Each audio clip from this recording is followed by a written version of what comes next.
You know, we are human beings. हम मनुष्य हैं. Amen. Amen. But do you know that the word human comes from two different words? लेकिन जो human शब्द है, मनुष्य का जो अंग्रेजी शब्द है, वो दो शब्दों से आता है. It comes from two words, humus and man. जो कि humus और मनुष्य, मानव है. Humus means dirt. Humus का मतलब है मिट्टी. And man is the Hebrew word is ish, I-S-H, that means spirit being. और मनुष्य का जो इब्रानी शब्द है वो है इश, और उसका अर्थ है आत्मिक मनुष्य. Now hear me carefully. ध्यान से सुनना. God did not create human in his own image. God created man in his own image. परमेश्वर ने ह्यूमन यानी कि जो मिट्टी का शरीर का मनुष्य है उसको अपने स्वरूप में नहीं बनाया, लेकिन परमेश्वर ने मनुष्य को अपने स्वरूप में बनाया. Amen. Because man means a spirit being. So God said, let us make man in our own image. क्योंकि मनुष्य का अर्थ है एक आत्मिक प्राणी. परमेश्वर ने कहा आओ हम मनुष्य को अपने स्वरूप में बनाएं. Because God is a spirit. क्योंकि परमेश्वर एक आत्मा है. He created a spirit. उसने एक आत्मा बनाई अपने स्वरूप में. So I have a revelation for you. तो एक प्रकाशन है आपके लिए. Are you ready? तैयार हैं? You do not have spirit. आपके पास आत्मा नहीं है. Can I say it again? दोबारा कहूं? You do not have spirit. आपके पास आत्मा नहीं है. Some will like, what? मतलब क्या है क्या? You are a spirit. आप आत्मा हैं. Amen? You don't have a spirit, you are a spirit. आपके पास आत्मा नहीं है, आप खुद एक आत्मा हैं. Amen? So God created man in his own image. He created this spirit being we call man, and he put that spirit being in a dirt body, and that is what is called human. So परमेश्वर ने मनुष्य को अपने स्वरूप में बनाया, एक आत्मा, एक आत्मिक प्राणी को अपने स्वरूप में, अपनी छवि में बनाया, और इस आत्मिक प्राणी को एक मिट्टी के शरीर में डाल दिया, जिसको हम ह्यूमन बोलते हैं, अंग्रेजी में मानव बोलते हैं. Amen. So you are a spirit being in a dirt body. तो आप एक आत्मिक मनुष्य, एक आत्मिक पुरुष या एक आत्मिक प्राणी है जो शरीर में डाले गए, मिट्टी के शरीर. Now your dirt body can be light brown, dark brown, blue, yellow, whatever color it is, still a dirt अब body. वो मिट्टी का शरीर चाहे किसी भी रंग का क्यों ना हो, वो है मिट्टी का शरीर. Amen. So now I'm about to share something that would really challenge you to think like you have never thought before. और मैं कुछ बताने वाला हूँ जिससे सच में आपको चुनौती मिलेगी, ऐसा सोचने के लिए जैसे आपने कभी सोचा नहीं हो. So that you understand why many times we have this question, why didn't God do something about it? तो क्योंकि कितनी बार हमारे मन में सवाल होता है कि क्यों परमेश्वर ने इस बारे में कुछ नहीं किया. So many people say, if God is really a good God, then why is earth so messed up? और कुछ लोग सवाल करते हैं अगर परमेश्वर सच में एक भला परमेश्वर है तो फिर पृथ्वी की ये हालत ऐसी क्यों हुई पड़ी है. If he has all the power, अगर उसके पास सारा बल शक्ति है, that he can just snap his finger, why didn't he do it? कि वो पलक झपकते ही जो चाहे वो कर दे, तो उसने किया क्यों नहीं. Let's see it from the word. तो हम वचन से देखते हैं. Okay, so Genesis 1:27 says that God created man in his own image, and then he said, let them have dominion. उत्पत्ति 1:27 में वचन कहता है, परमेश्वर ने कहा आओ मनुष्य को अपने स्वरूप में बनाए, और फिर आगे कहता है और मनुष्य को राज्य करने दे. Amen. So he created man, then he put man in a dirt body, and then he called those spirit beings in the dirt body that they can have dominion. तो परमेश्वर ने मनुष्य को एक आत्मिक प्राणी बना करके एक मिट्टी के शरीर में डाल दिया, और फिर कहा कि अब ये जो मिट्टी के शरीर में आत्मिक प्राणी है, इसको राज्य और प्रभुता करने दे. Okay, now hear me carefully. So that means the only beings, इसका मतलब केवल एकमात्र प्राणी that have legal right, जिनको नैतिक हक है to have dominion on earth, पृथ्वी पे राज्य करने का, are spirit beings in a dirt body. वो हैं वो आत्मिक प्राणी जो एक मिट्टी के शरीर में रहते हैं. I'll say it again मैं दोबारा so कहता that हूँ you understand. ताकि आप The समझें. only beings केवल एकमात्र प्राणी that have legal right जिनको ये हक है, न्यायिक हक है to have dominion on the earth, कि वो पृथ्वी पे राज्य करें, are spirit beings in a dirt body. वो आत्मिक प्राणी है जो मिट्टी के एक शरीर में है। So here is a mystery. तो यहाँ पर एक रहस्य है। Any spirit, कोई भी आत्मा, any spirit कोई भी आत्मा without a dirt body जिसके पास मिट्टी का शरीर ना हो is illegal on the earth. वो पृथ्वी पर गैर कानूनी है। Did you hear what I said? आपने सुना जो मैंने कहा? Any spirit कोई भी आत्मा cannot function on the earth without a dirt body. कोई भी आत्मा पृथ्वी पर बिना मिट्टी के शरीर के कुछ नहीं कर सकती। That's why demons are illegal on the earth. इसीलिए दुष्ट आत्माएं गैर कानूनी है पृथ्वी पर, Because they don't have a dirt body. क्योंकि उनके खुद के पास मिट्टी का शरीर नहीं है। But they want to function on the earth. लेकिन वो पृथ्वी पर चीजें करना चाहते हैं। That's why they want to enter your body. इसीलिए वो किसी के शरीर को ढूंढते हैं। Are you getting it, church? Even believers, यहाँ तक कि विश्वासी भी, children of God, परमेश्वर के बच्चे, if the day they die, अगर वो भी मर गए, even they become illegal on the earth and they have to go. तो पृथ्वी पर उनका रहना भी गैर कानूनी है, उनको भी जाना पड़ेगा। They cannot function without a dirt body. वो बिना मिट्टी के शरीर के पृथ्वी पे काम नहीं कर सकते। I hope you're thinking. मैं उम्मीद करता हूँ आप सोच रहे हैं। Think of this great evangelist called Billy Graham. आपने इन महान प्रचारक का नाम सुना होगा, बिली ग्रैम। Have you? सुना है? An amazing man of God. परमेश्वर के एक अद्भुत जन। He won millions and millions of people into Christ. लाखों करोड़ों लोग को उन्होंने सुसमाचार का प्रचार किया। But the day he died, लेकिन जिस दिन उनकी मौत हुई, he cannot win one more person to Christ, because now he cannot function on the earth because he does not have a dirt body.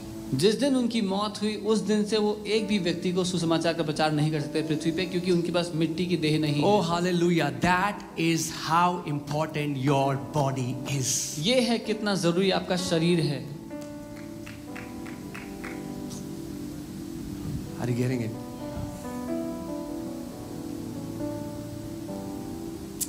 Can I say something which might be offending to some people? मैं कुछ कहना चाहता हूँ जो कई लोग को नाराज कर सकता है। Even God operating on the earth, even God operating on the earth without a dirt body would be illegal. इस हद तक, यहाँ तक कि अगर परमेश्वर भी बिना मिट्टी की देह पर पृथ्वी पर काम करेगा तो वो गैर कानूनी होगा। Because he will be violating his own decree. क्योंकि वो अपनी खुद की घोषणा के विरोध में जा Because रहा है। God said, let them have dominion. क्योंकि परमेश्वर ने कहा आओ मनुष्य को राज करने दे। He never said, let us have dominion. उसने ये नहीं कहा आओ हम राज करेंगे। He said, let them have dominion. उसने कहा मनुष्य को राज करने दो। Whoa. Is this making sense? कुछ समझ? That's why God could not stop Eve from eating the fruit. इसीलिए परमेश्वर हवा को रोक नहीं सका जब वो फल खा रही थी तो। Because if God would have stepped in front of, ta-da, क्योंकि अगर परमेश्वर उसके आगे आगे खड़ा होता रुक जा, he would have broken his own decree. तो वो अपनी खुद की घोषणा को, अपनी खुद के वचन को तोड़ देता।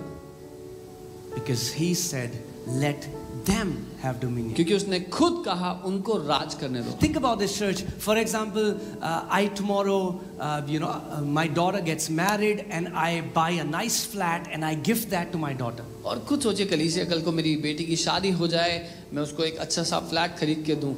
Now, I was the owner of that flat. मैं उस फ्लैट का मालिक था, But I transferred the ownership in her name. लेकिन मैंने उसका मालिक होने का अधिकार अपनी बेटी के नाम पे दे दिया। Now, who is the owner? अब उसका मालिक कौन है? My daughter. मेरी बेटी है। The moment she becomes the owner, जिस घड़ी वो उस घर की मालिक हो गई, I cannot just barge into that house anytime that I want to. मैं जब चाहूँ मुंह उठा के उसके घर में जा नहीं सकता। If I want to enter that house, I would need her permission. अगर मुझे उस घर में जाना है तो उसकी अनुमति लेनी पड़ेगी। If I enter that house without her permission, it would be illegal. I would be breaking into that house. अगर मैं उसकी मर्जी के बिना उसके घर में प्रवेश करूंगा तो वो गैर कानूनी है, वो उसके घर में जबरदस्ती घुसना जैसा होगा। Amen. A quote that John Wesley said is so true. John Wesley ने एक बात कही जो बहुत सच। He said, it seems God is limited by our prayer life. ऐसा लगता है कि परमेश्वर हमारे प्रार्थना के जीवन तक ही सीमित है, And this Almighty God कि ये सर्वशक्तिमान who परमेश्वर speaks and galaxies are created, जो बोलता है तो ब्रह्मांड की रचना but हो that जाती है। same God लेकिन वही परमेश्वर, created a decree, उसने खुद ने ही ये घोषणा की, and He created man, the ruler over earth. और उसने And मनुष्य his को बनाया, creation. उसने मनुष्य को बनाया पृथ्वी का राजा के स्वरूप में। Amen. So John Wesley said, it seems God is limited by our prayer life. और जॉन वेस्ली ने कहा कि ऐसा लगता है कि परमेश्वर हमारी प्रार्थना तक ही सीमित है, That He can do nothing for humanity unless someone asks Him. कि वो मनुष्य जाति के लिए कुछ नहीं कर सकता जब तक कोई उससे मांगे ना। So hear me carefully. तो ध्यान से Prayer सुनना। is nothing but a legal invitation for God's intervention on the earth. प्रार्थना और कुछ भी नहीं, लेकिन एक कानूनी दस्तावेज है, अगर आप समझें कि हम परमेश्वर को कहते हैं कि वो इस परिस्थिति में प्रवेश करे। It's not it's not a religious exercise. ये कोई धार्मिक रीति रिवाज नहीं है। It's not everybody saying ada bada bada we'll also do something. No. There is a science behind prayer. When we are praying, we are giving God legal invitation for His intervention. प्रार्थना ये नहीं है कि हर कोई कुछ ना कुछ बड़बड़ा रहा है तो आओ हम भी कुछ ना कुछ बोल लेते हैं, लेकिन जब हम जानबूझ करके ऐसे प्रार्थना कर रहे हैं तो हम परमेश्वर को कानूनी अधिकार दे रहे हैं, कानूनी रूप से, कि वो इस परिस्थिति में काम कर सकता है। Hear me carefully. Your body keeps you legal on the earth. आपका शरीर आपको पृथ्वी पर रहने का कानूनी हक देता है। That's how important your body is. इतना जरूरी है आपका You शरीर। can be this super anointed man of God, आप बहुत भयंकर अभिषेक परमेश्वर के दास हो सकते हैं, but the day you die, लेकिन जिस दिन आपकी मौत हो गई, you can do nothing. आप यहाँ पे कुछ नहीं कर सकते। Then you will enter the cloud of witness, and then you will try to influence humans which are still alive so that now they can fulfill the will of God on the earth. और ऐसा होने के बाद आप उन गवाहों का जो बादल है उसका हिस्सा बन जाएंगे और वहां से मनुष्यों को प्रभावित करने की कोशिश करेंगे कि वो परमेश्वर की इच्छा को पूरा करें, कि So वो can ऐसा करें पृथ्वी I पे। say something, church? क्या कुछ कह सकता हूँ? While you have this dirt body, serve God with all your heart. जब तक आपके पास मिट्टी का ये शरीर है, परमेश्वर की पूरी दिल जान से सेवा करें। While you have this dirt body, run after Him with all your heart. जब तक मिट्टी का ये शरीर है आपके पास, अपने पूरे दिल जान से उसका पीछा करें। Whatever you can do for the kingdom, do it with all your heart, because once your spirit leaves this dirt body, you can do nothing on the earth. जो कुछ आप कर सकते हैं, जहां कहीं जा सकते हैं, जो कुछ परमेश्वर के लिए कर सकते हैं, करें जब तक आपके पास मिट्टी का एक शरीर है, क्योंकि जब नहीं होगा तो आप कुछ नहीं कर पाएंगे यहाँ। Now I am not saying that you will not be useful. Hey, you will join the heavenly army. मैं ये नहीं कह रहा हूँ कि उसके बाद कोई काम नहीं है आपके लिए, बहुत काम है। आप स्वर्ग की जो सेना है उसका हिस्सा होंगे। But then you will also become a spirit that tries to influence a human being so that they can fulfill the will of God. लेकिन तब आप भी एक आत्मा होंगे जो ढूंढेंगे एक मिट्टी के शरीर वाले प्राणी को जो परमेश्वर की इच्छा पृथ्वी पे करने के लिए राजी हो जाए। Amen. Isn't that amazing? क्या ये अद्भुत नहीं है? So read the Bible from Genesis till Revelation. उत्पत्ति से प्रकाशित वाक्य तक बाइबल पढ़ लो। When God wanted to do anything on the earth, जब परमेश्वर को पृथ्वी पे कुछ भी करना था, He needed a man. उसको एक इंसान की जरूरत पड़ी, I mean, like human. एक मिट्टी के शरीर वाले इंसान की। When God wanted to deliver Israelites, He said, "Their groanings, their crying, it has reached me." जब उसको इजरायलियों को छुड़ाना था, उसने कहा उनका रोना कर रहना मेरे कानों तक आ पहुंचा है। Why didn't God do this? And the Israelites are delivered. परमेश्वर ने ऐसा क्यों नहीं किया? हाथ फेरता और इजरायली आजाद हो जाते। God called a human called Moses. परमेश्वर ने एक मिट्टी के शरीर वाले इंसान को बुलाया जिसका नाम मूसा था। He said, "I want to deliver my people." बोला कहा मैं अपने लोगों को आजाद करना चाहता हूँ। Will you go? क्या तू जाएगा? This Almighty God ये सर्वशक्तिमान परमेश्वर now needs the help of human beings, because that is how He decreed it to be. अब उसको एक मिट्टी के शरीर के इंसान की आवश्यकता पड़ेगी, क्योंकि उसने ही ऐसा कहा था। See, that's what we don't understand. If God wants to do anything, He will do anything that He wants. That's not how it works on the earth. यही है जो हम समझते नहीं। हम कहते हैं जो परमेश्वर को करना होगा वो कर देगा, लेकिन पृथ्वी पे ऐसा काम नहीं करता। When God wanted to bless the whole earth, He called a man called Abraham. जब परमेश्वर को पूरी पृथ्वी को आशीष देनी थी, उसने एक व्यक्ति को बुलाया जिसका नाम अब्राहम था। Even when Satan had to tempt Eve, यहाँ तक कि जब शैतान को हवा को लालच देना था उसका फल का। Satan is not serpent, you know. शैतान सांप नहीं है। Satan is a spirit, but he used snake, which had a dirt body, to influence Eve. लेकिन शैतान ने उस सांप का इस्तेमाल किया जिसके पास मिट्टी का शरीर था, ताकि वो हवा से बात कर सके। Are you getting this, church? And even then God said, you know, Bible says before that Satan used to walk. Oh, I'm sorry, snake used to walk. Snake had legs. और उसके मुताबिक बाइबल कह रही है कि पहले सांप के पांव थे, वो पांव के बल चलता था। Then God cursed. फिर Snake started to crawl. परमेश्वर ने उसको श्रापित किया और वो अपने पेट के बल रेंगने And लगा। God said, Satan, what have you done? Now. और परमेश्वर ने कहा, शैतान तूने ये क्या किया? अब Now I will come through this woman. I will come through dirt body and I will crush your head. और वो ये कह रहा है कि तूने क्या किया? अब मैं मिट्टी के शरीर के द्वारा आ करके तेरे सर को कुचल दूंगा। Are you getting this, church? So even when God wanted to redeem the entire earth, He wanted a dirt body, and that is what Jesus means. It means man, God in flesh. और जब परमेश्वर को पूरी पृथ्वी को निजात देनी थी, उद्धार देना था, तो उसने एक मिट्टी का शरीर धारण किया, जिसका जो यीशु का अर्थ है वो परमेश्वर जिसने मिट्टी की देह धारण कर ली।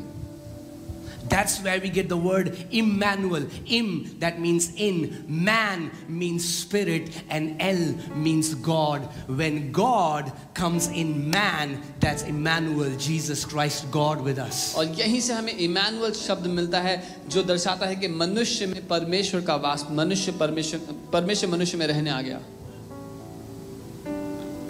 You're getting this, church? So as long as you have this dirt body, तो जब तक आपके पास मिट्टी का ये शरीर है, you are a prime candidate for heaven and hell.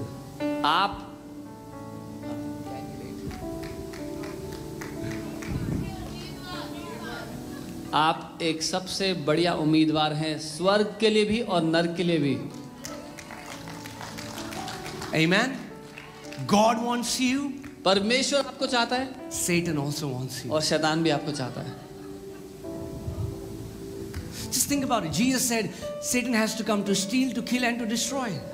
और यीशु ने कहा कि चोर चोरी करने, हत्या करने, नाश करने के लिए If आता है। Satan had the power to operate on the earth like that, he would have killed all of us. अगर शैतान में इतनी शक्ति होती कि वो इस रूप से काम कर सकता पृथ्वी पे, तो अब तक हम सबको मार चुका होता। His nature is to kill. उसका चरित्र है मारना, But he cannot kill. लेकिन वो ऐसे मार नहीं सकता, Because God hasn't allowed that. क्योंकि परमेश्वर ने ऐसी अनुमति नहीं दी है। So what does he do? तो वो क्या करता है? He looks for a dirt body through which he can kill. वो एक मिट्टी के शरीर को ढूंढता है जिसके द्वारा वो मार पाए। And when he gets a man, और जब एक मनुष्य मिलता है, and this person starts to hear from him, और ये मनुष्य शैतान की बात सुनने लगता है, and Satan starts to spew hatred and bitterness and brings this human to a place where he kills another human being. और शैतान की बात सुनकर शैतान उस मनुष्य के दिल में नफरत और घृणा भर देता है, उस हद तक जहां तक वो राजी हो जाता है एक दूसरे मनुष्य की हत्या करने के लिए। Think about all the destruction on the earth. Think about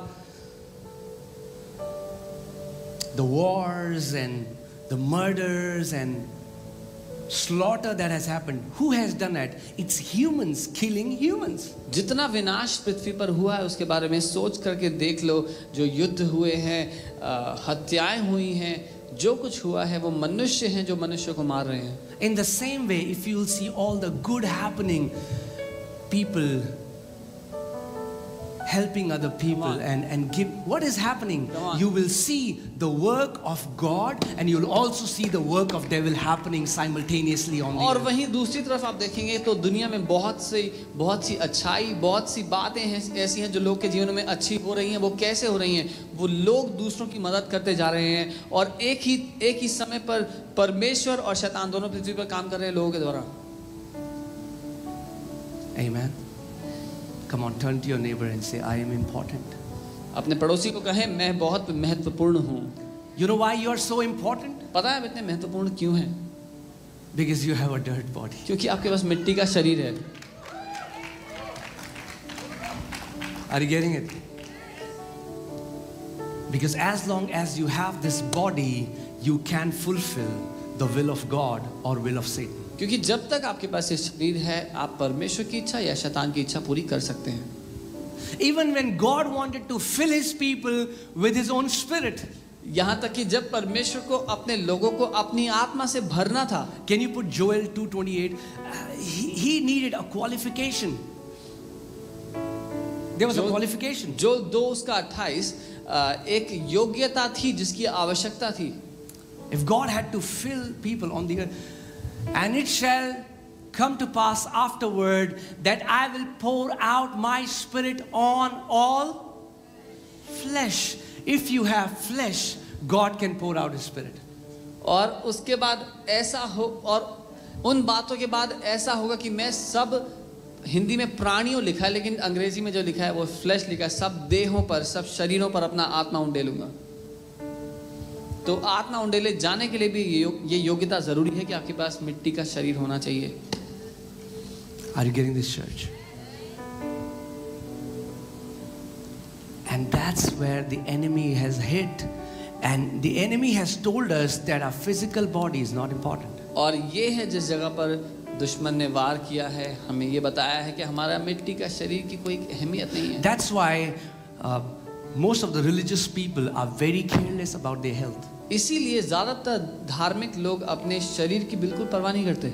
Because they think, what good this flesh has, what good? I mean, like, उनको man, लगता है we will die and go to heaven. ये मिट्टी की देह क्या जरूरी है, हम मर के स्वर्ग तो जा रहे हैं। And that's why और इसलिए the Bible says, costly is to the Lord the death of his saints. इसलिए बाइबल कहती है कि परमेश्वर के लिए उसके संतों की मृत्यु बहुत महंगी है। The day Billy Graham died, जिस दिन बिली ग्रैहम की मृत्यु हुई, no one will be ever like him. You know, the kingdom of heaven suffered a loss. जिस दिन बिली ग्रैहम की मृत्यु हुई उनके जैसा दोबारा कोई नहीं होगा। स्वर्ग के राज्य को एक बहुत बड़ा नुकसान हुआ है। And many times we are so careless. How many people here have two-wheelers? कितने लोग के पास दो व्हीलर हैं? Okay, do one thing today. You can try it in the church after the service. आप चर्च में ट्राई कर सकते हैं सभा के बाद। Just put like 2 liters of water in your petrol tank. अपने पेट्रोल टैंक में 2 लीटर पानी डाल लें। What is going to happen? क्या होगा? What is going to happen? क्या होगा? Scooties or bikes won't work. Scooties और बाइक्स काम नहीं करेंगी। Right? But look at the mercy of God. The way he designed our body is so beautiful. We keep putting so much junk in our body and still it functions years after years after years after years till our organs are completely destroyed, and then this body then. और परमेश्वर की दया देखो, हम साल दर साल सालों बीत जाते हैं, हम जो चाहे वो खाते रहते हैं, अपने शरीर में डालते रहते हैं और ये शरीर उसको झेलते रहता है। फिर करते करते एक समय आता है जब सारे ऑर्गन फेल हो जाते हैं और बोलते हैं अब हम जा रहे हैं। Any supernatural influence on the earth is not possible without a human on the earth. कोई भी अलौकिक प्रभाव संभव नहीं है पृथ्वी पर मनुष्य के बिना। Are you getting this, church? God cannot do what he wants to do on the earth without us. परमेश्वर जो चाहता है पृथ्वी पे नहीं कर सकता हमारे बिना। even if he wants it with all his heart, he's looking for people who would align themselves with his will and say, God, whatever you say, I will do it. And when he finds an army of such people, that is when his will is done on the earth. चाहे परमेश्वर अपने पूरे दिल से चाहता हो कुछ करना, लेकिन जब तक उसको वो लोग नहीं मिलेंगे जो अपने पूरे दिल से उसकी बात में सहमत होके उसके साथ राजी हो कि वो करने के लिए राजी हो जो परमेश्वर चाह रहा है, तब तक नहीं होगा.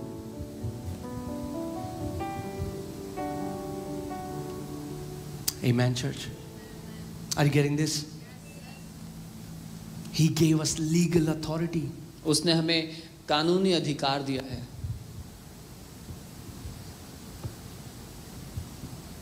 That's why now one person of the triune God has body.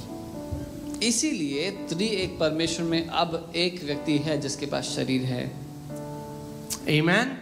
And he will always have a body. And guess what? We will have a body. और उसके पास हमेशा वो शरीर होगा. और पता है क्या, हमारे पास भी हमेशा एक शरीर होगा. Not this body, but I'm talking about glorified body. But that's a different sermon for some other day. और वो किसी और दिन का की शिक्षा है. Amen, church.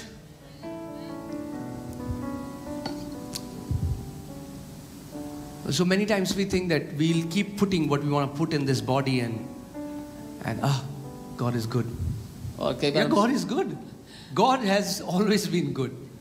And we think, I had one of my friends, when we used to smoke, he used to pray before smoking. He's like, Father, in the name of Jesus, this cigarette will not harm my body. This nicotine will not harm my body, Father. I remove all the nicotine. We do stupid prayers sometimes. जब मैं cigarette पिया करता था, मेरा एक दोस्त था जो सिगरेट पीने से पहले प्रार्थना करता था कि हे प्रभु, इस सिगरेट में जो निकोटीन है, जो कुछ गंदगी है, मैं उसको हटाता हूँ प्रभु, ये मेरे शरीर को नाश नहीं करेगी. और ऐसी बेवकूफ़ी भरी प्रार्थनाएं हम सब करते हैं. All the sisters are laughing, but I know some of you pray like this. Oh Father, remove every fat from this food that I'm eating, and I'm eating this fat, but let this fat, मुझे पता है सारी बहनें हंस रही है, पर ऐसी प्रार्थना करती हैं, प्रभु जो मैं खाने वाली उसमें से सारा घी तेल का जो फैट है वो हट जाए.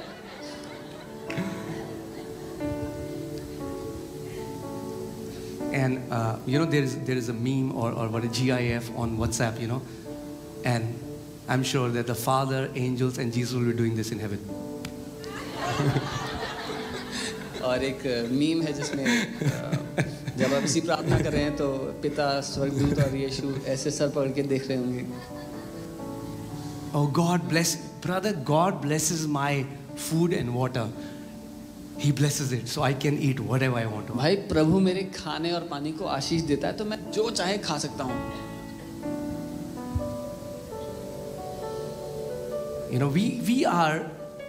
We are excellent at twisting the scriptures. हम सर्वोत्तम हैं वचन को घुमाने फिराने में. When I was a very carnal believer, when we were very new in the Lord, and just known the Lord, and occasionally we used to drink. So, isn't it crazy that when we want Bible to say something that we want, we can do extensive study of the Bible. So, जब मैं मसीह में आया ही था और शरीर के चलाए चलता था और उन दिनों में शराब पिया करता था, तो कई लोग ऐसे सोच रहे हैं पास्टर शराब पीता था. No, I wasn't a pastor then. I was like just 2-3 months knowing the Lord. उस समय मैं प्रभु को जाना ही था, बहुत नया और ये सच में अद्भुत है कि हमें जो करना होता है उसके लिए हम वचन से ढूंढ के निकाल लेते हैं कि ये साबित करता है कि हम ये कर सकते हैं. And we found the verse where Apostle Paul tells Timothy. और हमें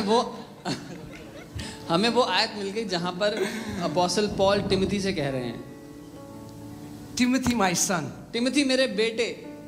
Because of the frequent infirmity of your stomach, take some wine. तेरे पेट में जो बार-बार खराबी होती है उसकी वजह से थोड़ी सी दाक मधु ले ले. We used to say, you know what? क्या पता है भाई? We also have frequent infirmity. हमें भी थोड़ी दिक्कत होती है अक्सर. And the word of God is for everyone, right? परमेश्वर का वचन तो सबके लिए है ना?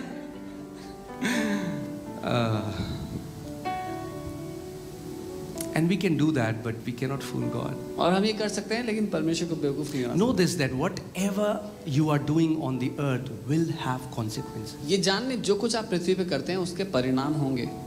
Your choices, you are not independent of your choices. आपके चुनाव केवल आपको प्रभावित नहीं करते, आप अकेले नहीं जी रहे हैं कि सिर्फ आप ही को फर्क पड़ेगा जो आप करते हैं उससे। Amen. And what we used to exclude was that he says little wine. और जो बात हम नजरअंदाज कर देते थे वो ये है कि पौलुस ने कहा कि थोड़ी दाख मधु, थोड़ी को हम नजरअंदाज कर देते थे।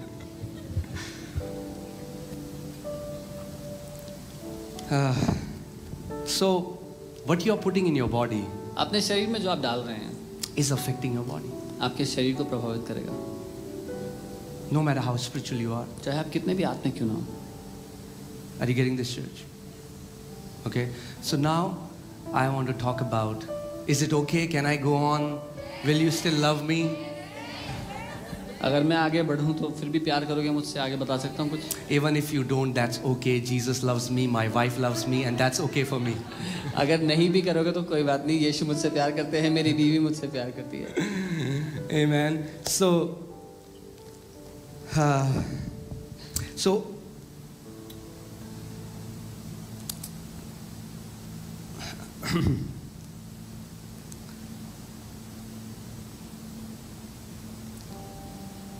since the day we were born, जिस दिन से हमारा जन्म हुआ, most of us, हम में से ज़्यादातर लोग, since the day we were born, we know we are 30, 40, 50, 60, whatever your age is. चाहे हमारी उम्र क्यों भी कुछ भी क्यों ना हो, 20, 30, 40, 50, 60, We have been in the morning, in the afternoon, in the evening, night, midnight, early morning, you know. जब से हमारा जन्म हुआ है हम खाते जा रहे हैं, सुबह, दोपहर, शाम, रात, आधी रात, बहुत सुबह में, सब खाते चले जा रहे हैं। And I have seen people, they are eating breakfast, but now the conversation in the house is, what are we making for lunch? और मैंने लोगों को देखा है कि अभी हम ब्रेकफास्ट खा रहे हैं, सुबह का खाना नाश्ता कर रहे हैं, और खाते खाते बात ये चल रही है कि लंच में क्या बनाना है। And then they are having lunch, and then the conversation is, what will we make for dinner? और लंच कर रहे हैं तो बात चल रही है कि डिनर में ये बना लेंगे, ठीक है। And we have been feeding and feeding and feeding and eating food that we do not want. और खाते चले जा रहे हैं वो खाना जिसकी हमें आवश्यकता नहीं है। Because we think if we will not eat, we'll become weak. क्योंकि हमें लगता है अगर नहीं खाएंगे तो कमजोर हो जाएंगे। Right? I was sharing last week's teaching. If you remember, I shared how, these food marketing companies have convinced us that if we skip breakfast, that is very unhealthy.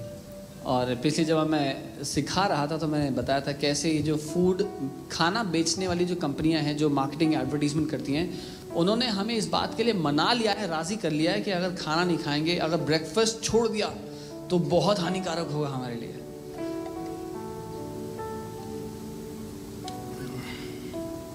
And we think, if we will fast, man, we'll be weak, we'll have fatigueness. और लगता है अगर उपवास करेंगे तो कमजोर पड़ जाएंगे, थकावट लगेगी। But it's quite the opposite. लेकिन असल में इसका उल्टा है बिल्कुल। How many people have experienced food coma? You know what food coma is? कितने लोगों ने फूड कोमा का अनुभव किया है, क्या आप जानते हैं? I'm sure you will not get it like that. Chole bhature lassi. Yeah. कि जब लोकल एनेस्थीसिया बोलते हैं, फूड छोले भटूरे लस्सी खा के जब आप बेहोश हो जाते हैं, that is called food coma. When you eat so much, जब आप इतना खा लेते हैं that your body is not able to handle it, so much all the blood in your body goes to your digestive tract trying to digest it, that there is less blood for your brain, that you feel कि जब आप हद से इतना ज़्यादा खा लेते हैं कि आपके शरीर का सारा जो खून का क्षमता है वो आपके पेट की तरफ भाग जाती है उसको पचाने के लिए, और आपको चक्कर आने लगते हैं, कमजोरी की तरह आप सो जाते हैं। And now I want you to think about the times when you skipped your meal. How did you feel? Did you feel sleepy? और मैं चाहता हूँ उस समय के बारे में सोचे जब आपने खाना नहीं खाया या उस समय की मील खाना स्किप कर दिया, क्या आपको नींद आती है? Can I say something? क्या कुछ कह सकता हूँ?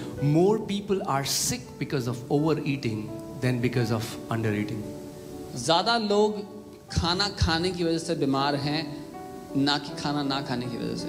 And now we have so many fancy names for different diseases. और अब बहुत सारे सुंदर सुंदर सुनाई देने वाले नाम हैं अलग अलग बीमारियों के। Yeah. Now we have abundance of food. Our fridge is filled with food and अब खाने की बहुत आयत है, हमारा फ्रिज खाने से भरा हुआ है। it's crazy. I was doing this study and I found out that 50% of people in United States of America are diabetic. 120 million people are diabetic and the numbers are growing at a staggering rate. Diabetic. मैं जब research पढ़ रहा था तो मैंने देखा कि US में 50% लोग मधुमेह के रोग के बीमार हैं, इससे बीमार Either हैं। they are diabetic or they are insulin resistant, and I'll tell you what that means. या तो मधुमेह के रोग उनको है या फिर इंसुलिन उनके शरीर पे प्रभाव नहीं डालती, और मैं बताऊंगा इसका अर्थ क्या है। And there is one more crazy myth. और एक और बहुत बड़ा झूठ है। You know, I don't want fat in my food. मुझे अपने खाने में फैट नहीं चाहिए, तेल फैट नहीं चाहिए। So we'll check the labels how much fat this thing has. तो हम सारे लेबल पढ़ते हैं कि इसमें कितना फैट है। Fat free. It's fat free. It's good for me because it is fat free. ये अच्छा है मेरे लिए क्योंकि इसमें फैट नहीं है। बन गया बेवकूफ। You've been fooled. Just because it says fat free doesn't mean that it's healthy for you. सिर्फ इसलिए उसमें लिखा है फैट फ्री तो इसका ये मतलब नहीं कि आपके लिए अच्छा है, आपके स्वास्थ्य के लिए। Okay, this might come as a revelation to some people. कुछ लोग के लिए प्रकाशन की तरह होगा। Are you ready? तैयार हो? Eating fat does not make you fat. Fat खाने से आप मोटे नहीं होते। Oh, I'll say it again. दोबारा कहता हूँ। Eating fat does not make you fat. Fat खाने से आप मोटे नहीं होते। In fact, eating natural fat is very healthy. लेकिन जो नेचुरल है फैट, वो खाना बहुत स्वस्थ है आपके शरीर के लिए। Okay, so what happens when we eat? क्या होता है जब हम खाते हैं? When we eat, जब हम खाते हैं and then we eat again, और फिर दोबारा खाते हैं, your food is, your food starts to break down, and it is turned into glucose, and then it goes into your bloodstream. आपका खाना जो आप खा रहे हैं उसको आपका पेट तोड़ करके ग्लूकोज बना करके आपके खून में भेज देता है।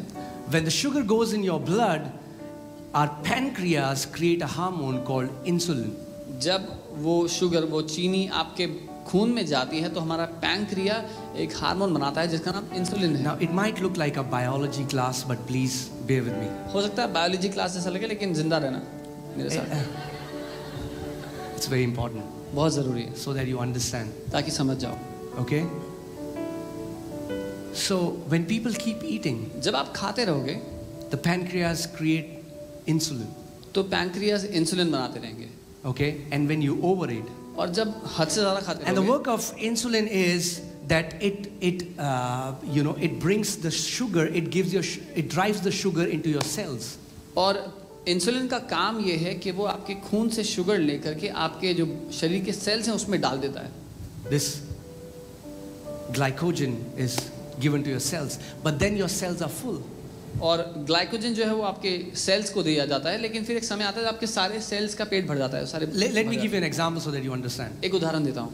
You are packing for a vacation. आप छुट्टियों पे जाने के लिए पैकिंग कर रहे हैं। You have a big suitcase. आपके पास एक बड़ी अटैची है, Put all your clothes. सारे कपड़े डाल दिए, Perfect. ठीक है। But then oh man, I didn't put that jacket. फिर याद आया वो जैकेट छूट गई, But your bag is so full. पर आपका बैग तो पूरा भर चुका So है। you open it आपने खोला, and then you put that jacket. फिर आपने जैकेट डाल दी, And now it's so difficult to close. अब उसको बंद नहीं कर पा So रहे, you do like that and then you close it. तो आप उसके ऊपर चढ़ के बैठ के उसको बंद कर देते हो। And then your wife tells you, what about my sandals? You didn't put my sandals in the तो आपकी बीवी suitcase. कहती है मेरे सैंडल तो छोड़ ही दिए सूटकेस में डालने के लिए। Then you're like, okay, you open the तो आप suitcase फिर से again. सूटकेस खोलते हो And then you try to again shove in the sandals. और फिर जान लगा देते हो उसको अंदर डालने के लिए, सैंडल्स को। That is what is happening to our body. हमारे शरीर के साथ यही हो रहा है. Your cells are full, आपके शरीर के सेल्स भरे हुए हैं, but there is insulin, so much of insulin in our body लेकिन हमारे शरीर में इतना सारा इंसुलिन घूम रहा है पहले that से your body becomes resistant to insulin. कि अब जो शरीर है वो प्रभावहीन हो गया है इंसुलिन के लिए. But we are trying to push more sugar in our cells लेकिन हम निरंतर अपने सेल्स को और ज्यादा चीनी खिलाए जा रहे हैं, when our cells cannot take it. They are full. जबकि वो पहले से भर चुके हैं, उनमें जगह नहीं बची है. So what do we do? तो हम क्या करते हैं? For example, if it's me, I'll call Sam. Hey Sam, can you come to my place? उदाहरण के लिए अगर मैं हूँ तो मैं सैम को बोलूंगा मेरे So घर आ जाओ. now from one place he's pushing, now I'm pushing, then maybe we try to pull it. तो एक तरफ से वो धक्का लगा रहे हैं, एक तरफ से मैं, और फिर हम कोशिश करते हैं. Now we put more clothes. फिर और कपड़े डाल देते हैं. We call a third guy. एक तीसरे बंदे को बुला लिया. That is what is happening with people who have type 2 diabetes. They are already insulin resistant, and then they are taking more insulin injections. And this is a vicious cycle. और ये है जो टाइप 2 डायबिटिक लोगों के साथ हो रहा है. वो पहले से ही उनके शरीर में इतना इंसुलिन है कि उनके शरीर पे इंसुलिन का प्रभाव पड़ना बंद हो गया है. You know, लेकिन वो बाहर से इंसुलिन दे रहे हैं, इंजेक्शन ले रहे हैं. this hormone regulates sugar in our body. ये जो हार्मोन है इंसुलिन जो है वो चीनी को नियंत्रण में रखता है हमारे शरीर में. Okay, guys, I hope you are getting it. समझ रहे हैं? Okay. And because so many people are insulin resistant because they have been feeding themselves. और इतने सारे लोग इसीलिए उनके शरीर पे इंसुलिन काम नहीं करती क्योंकि वो इतने समय से अपने आप को खिलाए जा रहे हैं. And not only because we are just eating food, but also because of what we are eating. सिर्फ इसलिए नहीं कि हम खाना खा रहे हैं, लेकिन जो खा रहे हैं उसकी वजह से भी.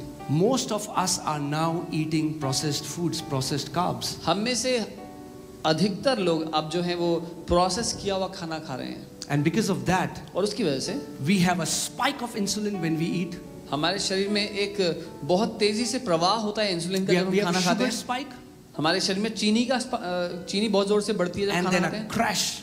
और फिर एक धड़ाम से क्रैश And when होता है. it crashes, you feel super hungry. और जब वो कम हो जाता है फिर से भूख लगती है. You eat more. और खाओ. There is a spike of sugar. फिर से चीनी की एक स्पाइक होती है, एक And then crash. मात्रा बढ़ती है, फिर से कम हो जाती है. And do you know now, even as research is going on, people are finding that so many sicknesses are happening because people are insulin resistant.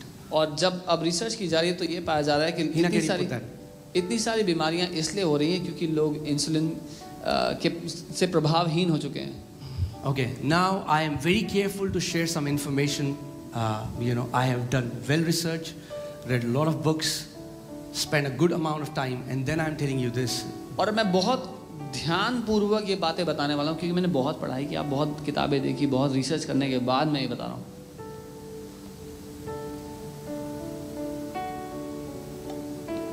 This is the sicknesses that are happening basically because people are insulin resistant. And guys, understand this. If you are just eating unhealthy foods again and again, a time will come when it will start to affect your body, sooner or later. और अगर आप ऐसा खाना खा रहे हैं जो आपके स्वास्थ्य के लिए अच्छा नहीं है, तो आज नहीं तो कल उसका प्रभाव आपके शरीर पे पड़ेगा. So now the question comes, how should we get rid of this?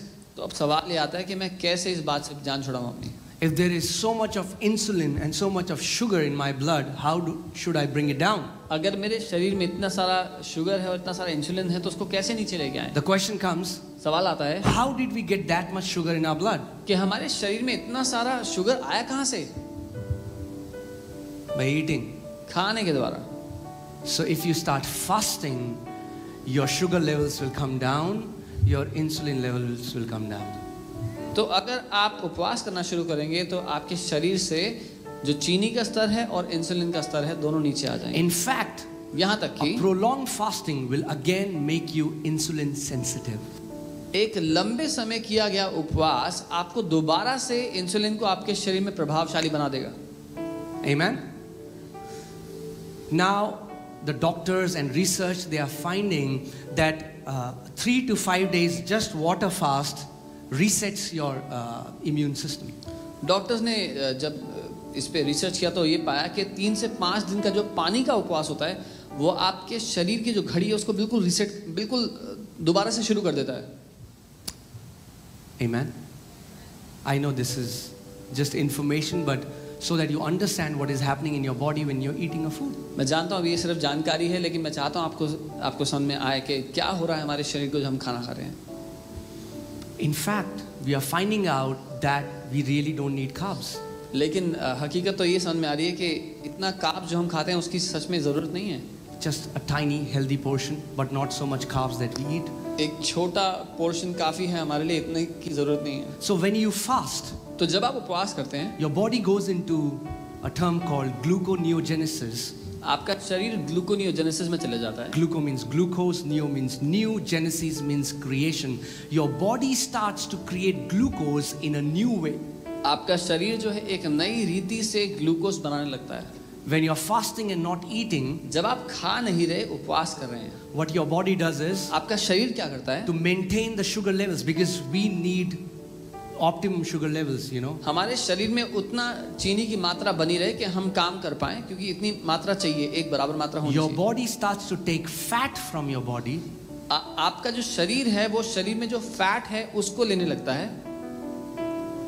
Amen. हम सबके पास बहुत बड़े बड़े गोदाम हैं। All of us have big godowns जो इतने सालों से बंद पड़े हैं। that have been locked for so many years. Imagine this. कल्पना करें। How do you feel? Your fridge is full of food, but still you go out and eat food from outside and then come back and your fridge has food from years. It's time to open the godown. कैसा लगेगा कि आपका fridge खाने से भरा हो और आपको दिन में तीनों टाइम बाहर जा करके खाना खा के वापस आना पड़ता हो, लेकिन वो फ्रिज सालों से भरा हुआ है और बंद पड़ा हुआ है। So your body goes on a state called ketosis. So now what your body does is your body starts to make glucose from breaking down fat cells. तो आपका जो शरीर है वो कीटोसिस में चले जाता है, जहाँ पर आपका शरीर, आपके शरीर में जो बना हुआ फैट है उसको तोड़ करके उससे ग्लूकोज बनाता है। Think about this. इसके बारे में सोचें। Fasting is so amazing. उपवास करना इतना बढ़िया है। It is giving us spiritual benefits, वो हमें but it's also giving us physical benefits. वो हमें आत्मिक फायदा तो दे ही रहा है, लेकिन साथ के साथ शारीरिक फायदे भी दे रहा है।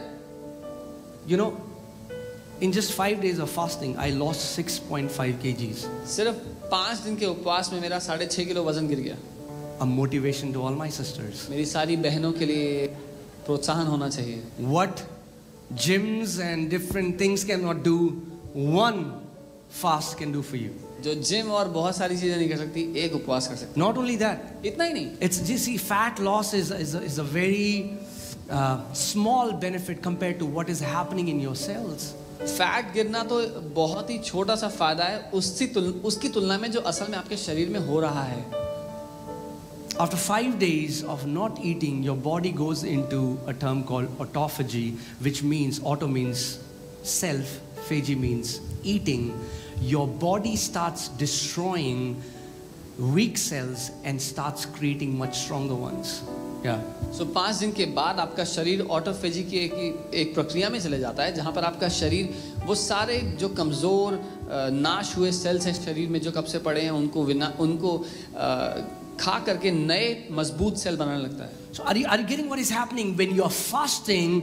There is something that is happening in the cellular level in your body. तो जब आप उपवास कर रहे हैं, आपके शरीर में इतने छोटे से स्तर से लेकर के सेल्स के स्तर से लेकर के कुछ बहुत प्रभावशाली हो रहा है। There is a rise of growth hormones in your body. आपके शरीर में जो ग्रोथ हार्मोन्स है, जो आपके शरीर की स्वास्थ्य बढ़ोतरी के लिए होते हैं, उनकी मात्रा बढ़ने लगती है। It is also they have found out that a person on a prolonged fast, their brain starts, hypothalamus is, a new area is being created. So you are growing your brain when you're fasting. और ऐसा पाया गया research में, जब कोई लंबे समय के लिए उपवास करता रहे तो उनके हाइपोथैलेमस में एक नया क्षेत्र है जो बढ़ने लगता है। आपका दिमाग बढ़ने लगता है जब आप उपवास कर रहे हैं।